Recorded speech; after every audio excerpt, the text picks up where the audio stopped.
आदरणीय मंच पे उपस्थित बुद्धिजीवी और सभी स्टूडेंट, मैं समझता हूँ यहाँ पर मेरे को जिसलिए बुलाया गया है वो छत्तीसगढ़ में जो दो संस्थाएं हैं, लोक सेवा आयोग और व्यावसायिक परीक्षा मंडल,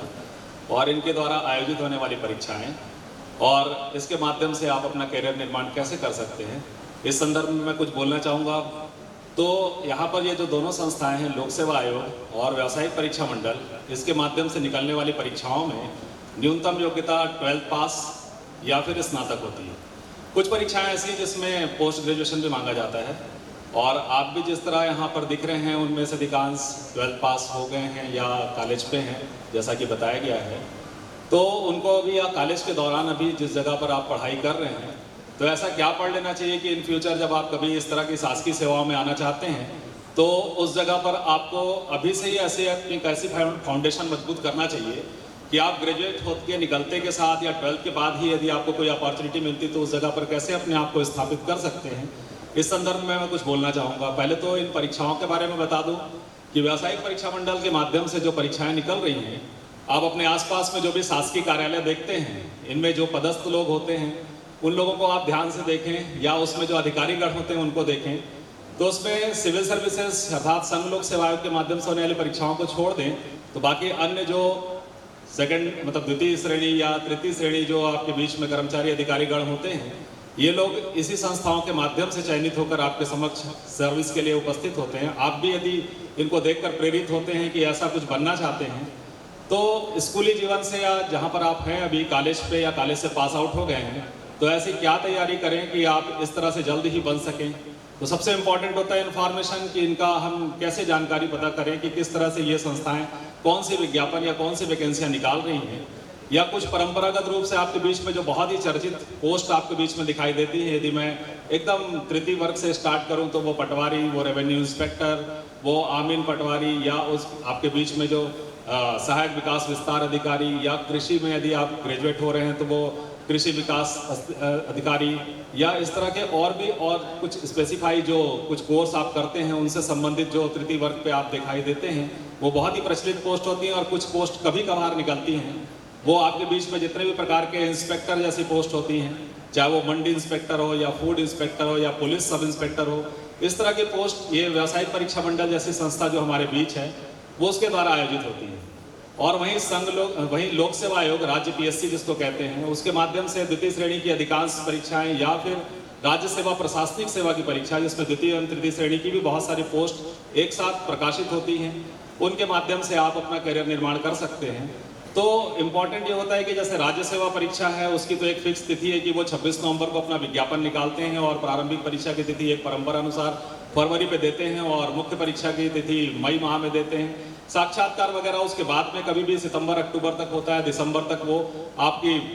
पोस्ट भी डिक्लेयर हो जाती है और आप क्या बनना चाहते हैं वहाँ तक आप पहुँच भी सकते हैं। उसके बाद फिर सर्विसेज करते हुए अपने बीच में उपस्थित होते हैं। वही व्यावसायिक परीक्षा मंडल में कुछ सर्टेन नहीं रहता, कभी भी कुछ भी निकल सकता है। इसके प्रति हमारे को बहुत सतर्क रहना होता है। कुछ इस तरह से जो कैरियर संबंधी इंफॉर्मेशन जहाँ से मिलती है, या तो वो, या फिर आप अभी इंटरनेट के युग पे हैं जहाँ पर सभी लोग लगभग स्मार्ट मोबाइल इस्तेमाल कर रहे हैं या अपने सिस्टम पे बैठते हैं, तो उस जगह पर व्यापम भी यदि आप गूगल पे टाइप कर देंगे, सीजी व्यापम भी टाइप कर देंगे, तो वो संस्था की वेबसाइट सामने आ जाती है, और उसमें जो भी अब तक निकली हुई कुछ वैकेंसियों की पुरानी जानकारी भी है, और साथ में आप उस पर नवीनतम जो भी जानकारी जो कि न्यूज़पेपर के माध्यम से भी आपको कहीं पता चली थी उसके डिटेल भी मिल जाते हैं। और कुछ हम जैसे लोग भी हैं और सोशल मीडिया पे भी लोग सक्रिय लोग हैं, वो लोग भी आपको हमेशा इस तरह की इन्फॉर्मेशन ज़्यादा से ज़्यादा उपलब्ध करा सकें। और इस तरह जिला प्रशासन जिसका आपको आभारी होना चाहिए, मैं भी आभारी हूँ कि इस तरह का करियर सेमिनार करवा कर ये जानकारी आप तक उपलब्ध करवाएं। तो सबसे इम्पॉर्टेंट होता है कि ये इन्फॉर्मेशन मिल तो जाए। मैं बहुत सारे ऐसे प्रतियोगियों को मिलता रहा हूँ जिन लोगों को पता ही नहीं चल पाया कि वो पोस्ट निकली कब और कब उसकी परीक्षा हो गई, कब वो आपके बीच में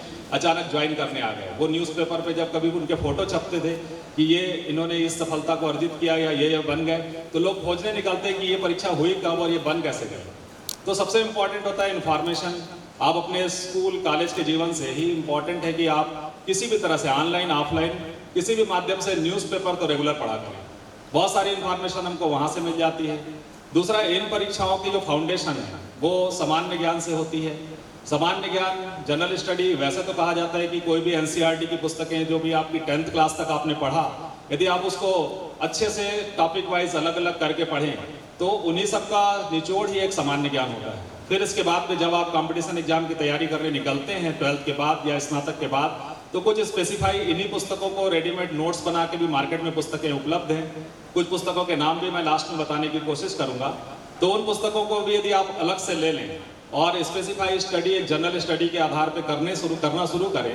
तो आप पाएंगे कि ये दोनों संस्थाएं जो छत्तीसगढ़ में हैं, इनके माध्यम से जो विभिन्न प्रकार की आज तक प्रतियोगी परीक्षाएं आयोजित हुई हैं, इनका एक सॉल्व पेपर भी आपको मिलता है मार्केट पे। ये इसी नाम से मिलेगी कि राज्य लोक सेवा आयोग की परीक्षाओं में जो भी अब तक परीक्षा हुई हैं उनमें आए हुए प्रश्नों का एक हल प्रश्न पत्र, या व्यावसायिक परीक्षा मंडल में आयोजित अब तक की परीक्षाओं का हल प्रश्न पत्र भी आपको मिलता है। यदि आप उसको मार्केट से लेके थोड़ा बहुत भी आप पलटने की कोशिश करें तो शायद आपका कॉन्फिडेंस लेवल भी बढ़ सकता है कि आप तो अभी तक जो पढ़े हैं 12th तक या स्नातक तक, उसमें पता चलेगा कि 50% क्वेश्चन तो वहीं से आए हैं, भले आपसे ना बने लेकिन उन क्वेश्चन का परिचय तो आपको हो जाएगा। तो वहां पर आपका कॉन्फिडेंस लेवल बढ़ जाएगा। आपको लगने लगेगा कि जब अभी हमने कोई तैयारी भी नहीं की है, केवल स्कूली जीवन कॉलेज जीवन तक पहुंचे तो हमसे 50% तो देखते बन जा रहा है, तो थोड़ा बहुत पढ़ लेंगे तो और बन जाएगा। फिर आप ये भी पता करेंगे कि आखिर कितना बना लेने से लोगों का चयन हो गया। तो आप पाएंगे कि आप जितना बना रहे हैं बिना तैयारी के, उससे 20-30 नंबर और एक्स्ट्रा आप उसमें जोड़ दें तो आप आराम से चयनित हो सकते हैं। किसी भी टाइप से अपने आप को मोटिवेट करने का ये सबसे बढ़िया तरीका होता है। ऐसे मोटिवेशनल बहुत सारे अपने बीच में हैं जो चयनित होकर आपके बीच यहाँ पदस्थ भी हैं, आप उनसे मिलकर भी मोटिवेट हो सकते हैं। लेकिन सबसे बढ़िया सेल्फ मोटिवेशन का ये तरीका होता है कि यदि आप इन परीक्षाएं जो अभी तक आयोजित हो चुकी हैं उनके पेपर मार्केट में बहुत आसानी से उपलब्ध हैं। यहाँ पर आप ऑनलाइन भी कहीं पर देख सकते हैं, लेकिन मैं मना करूँगा कि आप मोबाइल पर किसी तरह का इस तरह का PDF को बहुत करीब से देखें। उसमें ज़्यादा अच्छा है कि आप उसकी हार्ड कॉपी लें, उसमें टिक लगा के मार्कर लगा के उसको देखने की कोशिश करें तो आपका कॉन्फिडेंस लेवल काफ़ी बढ़ सकता है। दूसरी इंपॉर्टेंट बात कि आप अभी दोहरे तरीके से रहते हैं कि आपको अपना एकेडमिक रिकॉर्ड भी अच्छा करना है, आपको स्कूल कॉलेज में अच्छे परसेंटेज भी लाना है। एक प्रकार के दबाव भी में रहते हैं आप लोग की इस तरह का अपने बीच में अपने को मेरिट में भी आना है। तो एक तो वो तैयारी, दूसरा आप ये चाहते हैं कि वो उससे पास आउट होते के साथ ही कोई अवसर मिले तो तत्काल उसमें भी हमें सफलता मिल जाए। तो इस जगह पर आपको थोड़ा सा सोचना होता है कि जब आप इस तरह के टारगेट पे या फाइनल ईयर पे आप आते हैं तो फाइनल ईयर पे हमको थोड़ा सा एक्स्ट्रा एफर्ट लगाना होता है कि हम ग्रेजुएट होते हैं और ग्रेजुएशन के बाद निकलते के साथ ही अधिकांश एग्जाम में जो स्नातक स्तर के हैं उसमें 21 साल न्यूनतम आयु मांगी जाती है, वो भी आपकी कंप्लीट हो रही है। तो निकलते के साथ ही बहुत सारे लोगों ने आपकी शहर से ही सफलता प्राप्त की है कि वो तत्काल ग्रेजुएट होकर निकले और ना केवल सफल हुए बल्कि टॉप भी किए। और वहीं पर बहुत सारे जो 12th स्तर के जो परीक्षाएं आपके बीच में आयोजित हैं उसमें न्यूनतम आयु 18 ईयर मानी जाती है। उनमें भी जो व्यावसायिक परीक्षा मंडल के कुछ एग्जाम है उसमें उसके बाद में 12th पास के बाद में 1-2 एग्जाम तो हैं, जैसे एक छात्रावास अधीक्षक बहुचर्चित बहुत ज़्यादा अवेटेड एग्जाम अभी भी है वो एक निकला था, तो उसमें केवल 12th पास ही मांगा गया था। और या फिर आप अपने बीच में जो पटवारी इनको देखते हैं तो इन लोगों में कंप्यूटर की एक्स्ट्रा डिग्री भी मांगी जाती है कि आप 12th पास हों। और यदि आप अनुसूचित क्षेत्र के हैं, रायगढ़ में जैसे आप देखते हैं कि खरसिया, तमनार, धर्मजयगढ़, लैलूंगा, इस तरह के जो क्षेत्र हैं वो अनुसूचित क्षेत्र हैं। यदि आप यहाँ से हैं तो आपको 1 वर्ष के बाद में कंप्यूटर की कोई सी भी डिग्री जो कि ITI से स्टार्ट होती है ये देना होता है, या फिर आप ग्रेजुएट हो गए और उसके बाद भी आप इसको दे रहे हैं तो आप उसके बाद में PGDCA जैसे डिग्री होती है, इनको करने का आपके पास अवसर होता है, इनको आप 1 साल बाद भी दे सकते हैं। और यदि आप रायगढ़ क्षेत्र में रहते हैं जो अनुसूचित नहीं है तो आप इस समय 12th के बाद में ITI भी कोपा से कर सकते हैं और इस परीक्षा के लिए भी आप एलिजिबल हो जाते हैं। बहुत सारे ऐसे भी संस्थाएं रही हैं जो अपने यहाँ का सहायक ग्रेड 2, सहायक ग्रेड 3 के एग्जाम लेती हैं, उनमें भी ये ITI कंप्यूटर काम आ जाता है। तो यदि आपको लगता है कि हमें 12th के बाद ही कुछ करना है तो ये इस कंप्यूटर की भी कोई ना कोई एक डिग्री को लेने की आप कोशिश करें। और स्नातक के बाद तो आप कुछ भी दे सकते हैं। स्नातक के बाद में भी आपको यदि ये पटवारी जैसी परीक्षा देना है तो कंप्यूटर की डिग्री उसमें अनिवार्य की गई है, सहायक ग्रेड वगैरह की देना है तो उसमें कंप्यूटर डिग्री अनिवार्य। अन्यथा आप कोई भी परीक्षा देना चाहते हैं लोक सेवा आयोग के माध्यम से, संघ लोक सेवा आयोग के माध्यम से, तो किसी भी तरह के प्रतिशत की भी आवश्यकता नहीं है कि आप कौन से डिवीजन से कैसे पास किए। आप UPSC, PSC सभी केवल ग्रेजुएट हो जाते हैं, 21 साल की आयु पूरी कर लेते हैं तो उसमें आराम से आप उस परीक्षा में अपीयर हो सकते हैं, दे सकते हैं, सफल होकर टॉप भी कर सकते हैं।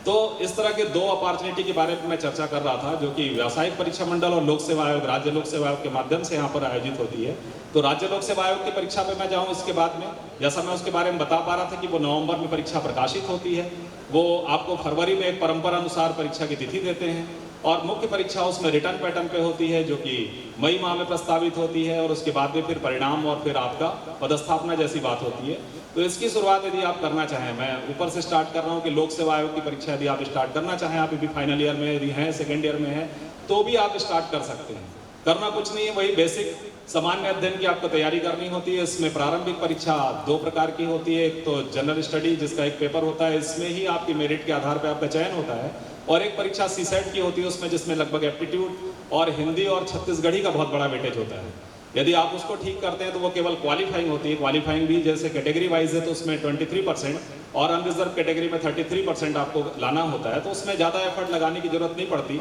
वही जनरल स्टडी जो आपकी बेसिक होनी चाहिए, जो हर एग्जाम में आपको काम आ रहा है, उसको यदि आप ढंग से तैयारी कर रहे हैं तो लोक सेवा आयोग के इस प्रारंभिक परीक्षा में पीएससी जिसको कहते हैं, उसमें राज्य प्रशासनिक सेवा में जाने हेतु जो लोग भी यदि कहीं पर अपना एम बनाए हुए हैं तो इसमें वो आसानी से पास हो सकते हैं। लेकिन वो परीक्षा फरवरी में हो रही है और मुख्य परीक्षा रिटर्न पैटर्न पे होती है, लिखित परीक्षा जैसी होती है। जैसे आपने अभी बीए बीएससी या जो भी आप स्नातक पे लिखने का काम कर रहे हैं या पोस्ट ग्रेजुएशन पे आप पहुंच रहे हैं तो लिखने का काम कर रहे हैं, वो उस जैसी परीक्षा होती है। तो रिटर्न पैटर्न पे फिर टाइम नहीं बचता है, वो मई माह में होती है। आप पाएंगे कि इसका एक स्पेसिफिक पाठ्यक्रम होता है। आप पीएससी की साइट पे जा सकते हैं, सीजीपीएससी यदि आप गूगल पे टाइप करेंगे तो वो साइट खुल जाएगी। उसमें आप राज्य सेवा परीक्षा कहीं पर भी सर्च करें, चाहे कोई सा भी 2020, 2021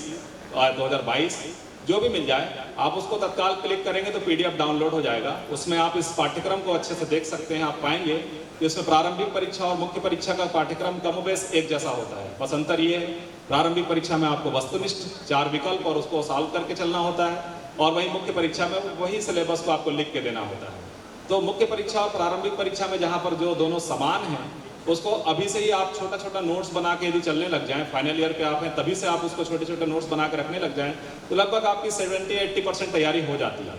और ये बहुत ज़्यादा तैयारी है, इतनी तैयारी में लोग डिप्टी कलेक्टर बन जाते हैं। लेकिन और एफर्ट आप उसके बाद लगाएंगे जब आप मुख्य परीक्षा में पहुंचेंगे। 1-2 विषय आपके एक्स्ट्रा रह जाते हैं, उसके भी मार्केट में आसानी से स्टडी मटेरियल उपलब्ध हैं, ऑनलाइन भी उपलब्ध हैं। आप बस कोशिश ये करें कि जैसे आपने अभी अपने स्नातक जीवन में लिखित परीक्षा का लिख के ही तैयारी किया होगा, या परीक्षा टाइम पे पढ़ने वाली प्रवृत्ति आपकी नहीं होगी, तो उस जैसा बस आप एक लिखित नोट्स बना लें तो आप बड़े आसानी से इसमें भी चयनित हो सकते हैं। इसके बाद साक्षात्कार का दौर होता है, वो एक प्रकार का व्यक्तित्व का परीक्षण होता है। कई लोग भी उसमें भी एक्स्ट्रा एफर्ट लगाने लगते हैं, लेकिन व्यक्तित्व का कैसे अभी से ही निखारें, अभी से ही ठीक ठाक करें। तो आप अपने स्कूली जीवन या कॉलेज जीवन में जो बहुत सारी प्रतियोगिताएं होती हैं, आपके यहाँ भी क्विज कंपटीशन होता होगा, परिचर्चा, वाद विवाद, भाषण प्रतियोगिता, निबंध प्रतियोगिता, इस तरह की प्रतियोगिताएं होती होंगी, उसमें अभी से पार्टिसिपेट करें, बोलने की प्रैक्टिस करें। यदि आप लगातार बोलेंगे, समाचार पत्रों का नियमित अध्ययन करेंगे, उसमें संपादकीय का अध्ययन करेंगे, तो आपके पास शब्द भी बहुत अच्छे अच्छे होंगे। और अच्छे शब्दों का प्रयोग करके यदि आप कूल माइंड से यदि किसी जगह पर किसी से भी आप बात करते हैं, अपने बीच में उपस्थित जो बहुत सारे अधिकारीगण हैं, कभी उनसे आप मिलते हैं, उनसे आप अच्छे से बात कर लेते हैं, एक शांत तरीके से अपने चेहरे के भाव को पटांग ना करके एकदम अच्छे से बात करना सीख जाते हैं। यही तो इंटरव्यू है। तो कई लोग प्रारंभिक परीक्षा शुरू नहीं किए होते, इंटरव्यू को पहले पूछते हैं, उसको आपको पूछने की जरूरत ही नहीं है, वो केवल एक व्यक्तित्व का परीक्षण है। बाकी इन दोनों जो प्रोसेस थे, प्रारंभिक परीक्षा और मुख्य परीक्षा, इस पर विशेष ध्यान दें तो आप राज्य लोक सेवा आयोग की परीक्षा के माध्यम से बहुत सारे पदों को प्राप्त कर सकते हैं। वहीं पर व्यावसायिक परीक्षा मंडल की जहाँ पर मैं बात कर रहा हूँ, उसमें केवल एक ऑब्जेक्टिव टाइप का पेपर होता है और बस उसके बाद आपका सिलेक्शन निश्चित हो जाता है, आप तत्काल ज्वाइन कर सकते हैं। कुछ ऐसे भी परीक्षाएं उसमें जिसमें ट्रेनिंग के बाद ज्वाइन कर सकते हैं। तो लोग ज़्यादातर व्यावसायिक परीक्षा मंडल को भी प्रेफर करते हैं कि वो 12th पास हो गए हैं या स्नातक भी हो गए हैं, और बहुत सारी परीक्षाएं साल भर निकलती हैं और व्यावसायिक परीक्षा मंडल में कहीं पर भी रिटर्न पैटर्न नहीं होता। वो पूरी तरह से ऑब्जेक्टिव परीक्षा, किसी में 100, किसी में 200, किसी में 300 क्वेश्चन का होता है। हाल फिलहाल में मेरे को जो याद आता है, अभी जो एग्जाम संपन्न हुए, जैसे 30 सीट के लिए लाइगर के लिए पटवारी के लिए परीक्षा हुई थी, 150 क्वेश्चन इसमें आते हैं, जिसमें लगभग 60-70% जनरल स्टडी का वेटेज होता है। बाकी हिंदी, इंग्लिश, वही 10th क्लास की ग्रामेटिकल पोर्शन जो है वही फिर से आते हैं। थोड़ा बहुत एप्टीट्यूड आप समझते हैं, एक साधारण सा मैथ्स रीजनिंग, बहुत हैवी नहीं करें और बहुत ज़्यादा उसमें एफर्ट भी नहीं लगाएंगे तो भी चल जाता है। कि उसमें 150 क्वेश्चन यदि थे और 150 मार्क के थे, तो लगभग 100 भी कोई बना रहा है, 110 भी बना रहा है, तो वो आसानी से पोस्ट पा रहा है। तो आप अपने मजबूत पक्ष को भी पहचान सकते हैं कि मुझसे क्या नहीं बनता, उस पर ज़्यादा भागने की जरूरत नहीं है। मुझसे जो बनता है उसको मैं बहुत जी जान एक करके अच्छे से उस पर पूरा एफर्ट लगा दूं और उसमें अच्छे से अच्छा स्कोर कर सकूं, तो आप आराम से व्यावसायिक परीक्षा मंडल की कोई भी परीक्षा को पास कर सकते हैं, कोई भी पोस्ट पा सकते हैं। सोचिए वो कितना आसान है कि उसमें केवल ऑब्जेक्टिव पैटर्न था, आपने OMR शीट पे गोला करना सीखा, मैं जैसे जानता हूँ जिला प्रशासन के माध्यम से भी एक परीक्षा इस तरह की कुछ आयोजित करने वाले हैं शायद कल या परसों में, आप उस परीक्षा का पैटर्न समझ जाएंगे। उसमें भी आपको ऐसी 50 क्वेश्चन ऑब्जेक्टिव मिलेंगे और उसमें भी ऐसी OMR शीट मिलेगी, उसमें भी आपको ऐसी गोला करना होगा।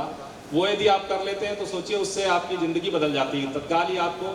1 महीना या 2 महीना के भीतर में ही एक पोस्ट डिसाइड हो जाती है और आप उस पोस्ट पे तत्काल ज्वाइन भी कर लेते हैं। ये इतना आसान है, बस इन्फॉर्मेशन तो हो कि पता तो चले कि निकलता कब है और क्या निकलता है। और उसके बाद में आपकी ये बेसिक तैयारी जो आप अभी स्कूली जीवन या कॉलेज जीवन से कर रहे हैं या जिला प्रशासन के माध्यम से ऐसी कोई तैयारी कराने का भी आपको जल्द ही शायद अवसर प्रदान किया भी जाने वाला है, तो आप इस प्रतियोगी माहौल में यदि आ जाते हैं, इम्पॉर्टेंट माहौल है, उस माहौल पे आ जाते हैं, आप स्वयं अपने स्कूल या कॉलेज में बनाते हैं, तो फिर कुछ नहीं है, बहुत आसानी से आपके बीच के ही लोग चयनित होकर आपके बीच ही सेवा कर रहे हैं, आप शायद उन लोगों को जानते भी होंगे। और इसके बाद भी कहूँगा कि यदि आप पोस्ट ग्रेजुएशन कर रहे हैं, PG कर रहे हैं आप, तो PG करने के बाद भी एक बड़ा अवसर होता है कि यदि आप पोस्ट ग्रेजुएशन कर रहे हैं तो उसमें भी आप यदि 50% प्लस कैटेगरी वाइज और या अनरिजर्व कैटेगरी में 55% यदि ला रहे हैं पोस्ट ग्रेजुएशन में, तो नेट की परीक्षा और उसका कल ही रिजल्ट आया है। आप देखे होंगे रायगढ़ से बहुत सारे लोगों का नेट में भी क्वालिफाई हुए हैं, उसमें क्वालिफाई तो होना होता है। तो यदि आप 50% ग्रेजुएशन में और 55% पोस्ट ग्रेजुएशन में स्कोर कर रहे हैं अनरिजर्व कैटेगरी, बाकी कैटेगरी वाइज परसेंट थोड़ा कम भी कर सकते हैं, वैसे परसेंट आजकल बहुत अच्छा लोगों का आता है। 12th क्लास से ही मैं 90% से ऊपर ही देखता हूँ लोगों को, लोग 99 से भी कम पाते हैं तो रोने लगते हैं। लोग इस तरह के कंपटीशन के दौर में चल रहे हैं, तो परसेंट कोई इशू नहीं है, वो अच्छा ही आता होगा आपका। यदि इस तरह का परसेंट ला रहे हैं तो साल में ये परीक्षा 2 बार होती है, नेट की परीक्षा। एक साइंस फैकल्टी के लिए CSIR के माध्यम से होती है और एक UGC नेट जो मानविकी ह्यूमैनिटी वाले जो सब्जेक्ट हैं या जो BA कर रहे हैं, BCom कर रहे हैं, इस तरह के जो सब्जेक्ट हैं उनके नेट की परीक्षा जिसका रिजल्ट कल ही आया। तो ऐसी परीक्षा को यदि आप क्वालिफाई करते हैं, क्वालिफाई भी इसमें इतना आसान है कि यह ऑब्जेक्टिव टाइप पेपर होता है, 150 क्वेश्चन इसमें भी आते हैं और इसमें माइनस मार्किंग भी नहीं होता। तो आप सोचिए आप कितने ज़्यादा उसमें स्कोर कर सकते हैं। और उस स्कोर करने के बाद में यदि एक स्कोर का लेवल ऊपर हुआ तो उसमें आपको JRF भी मिल सकता है, जूनियर रिसर्च फेलोशिप। आप आगे थीसिस और PhD की ओर जा सकते हैं। लगभग 3 साल में आपकी PhD कंप्लीट हो सकती है। वो JRF में लगभग 35 से 40 हज़ार रुपये